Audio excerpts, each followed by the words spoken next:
What's up mga tropa? Gusto mo ba matuto mag-Nomstead? I got you. So, ano nga ba ang Nomstead? Ang Nomstead ay isang farming game. Meron din siyang crafting, fishing, at iba pang elements. And paano nga ba mag-umpisa sa Nomstead? Ang una mong objective ay mag-deliver ng mga items kay Gus. Ang pinakauna mong NPC naman lang. So, paano ka ba makakakuha ng mga items na i-deliver kay Gus? Mga nire-require niya nung una ay mga carrots, potato, fern, tomato, gano'n. So, saan nga ba makahanap yon? Kailangan mo lang pumunta sa ibang tiles. Pero I suggest na lumayo-layo kayo sa pinakagitna kasi medyo congested na sila. So, kagaya nito, pupulot ka lang ng item and isasubmit mo kay Gus.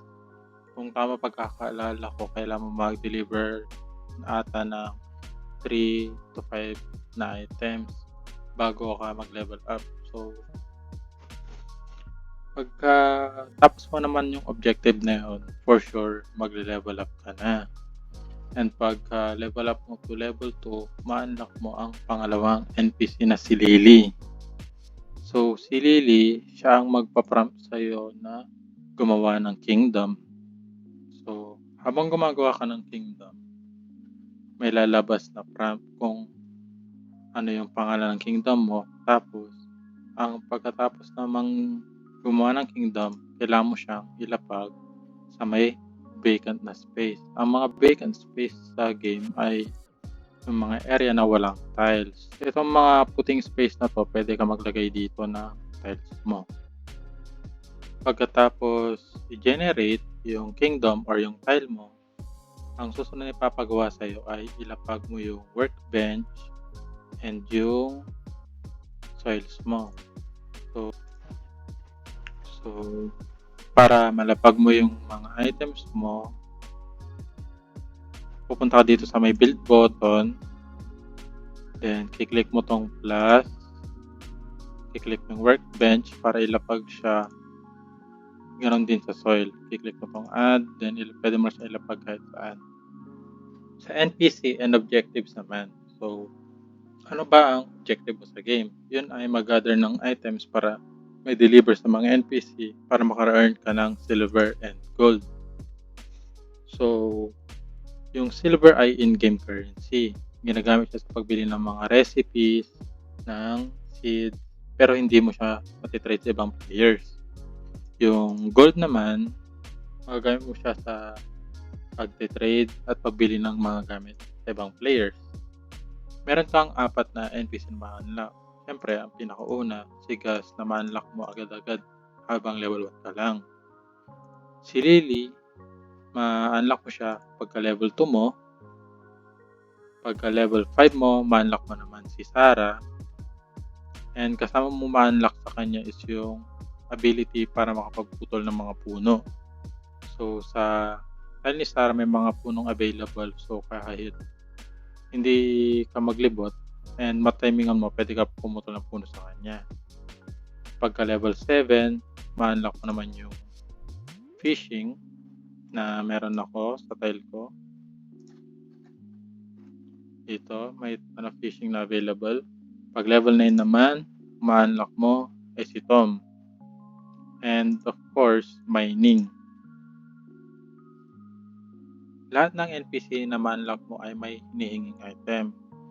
And yung mga hinihingi nila item ay nagbabago araw-araw. Nagre-reset siya every 8 AM. So, sa pag-set up naman ng kingdom, ang una mong priority ay mapuno ng soils yung tile mo.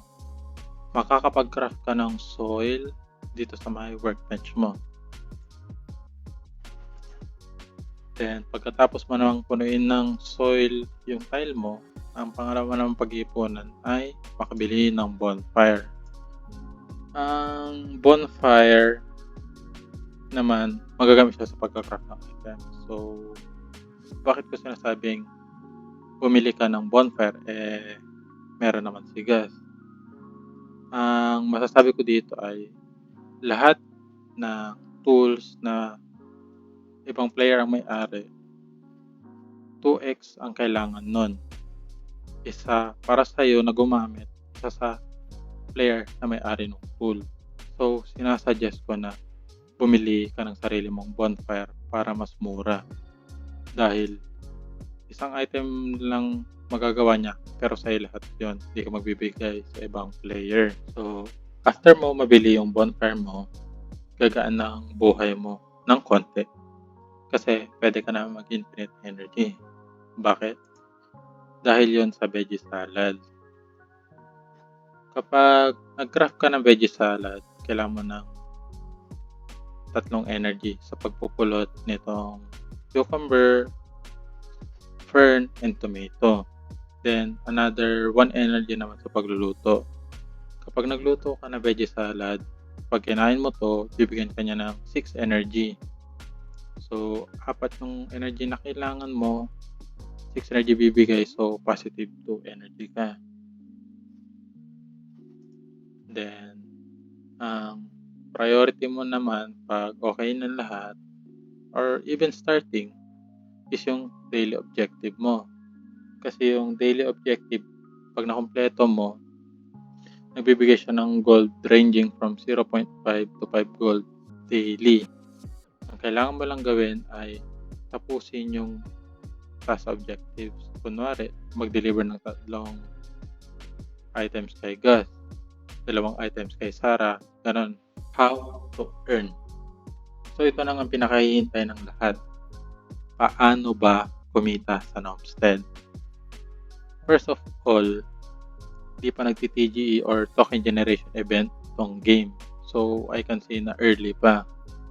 Pero pwede ka kumita ngayon through P2P or pakikipag-trade sa ibang players.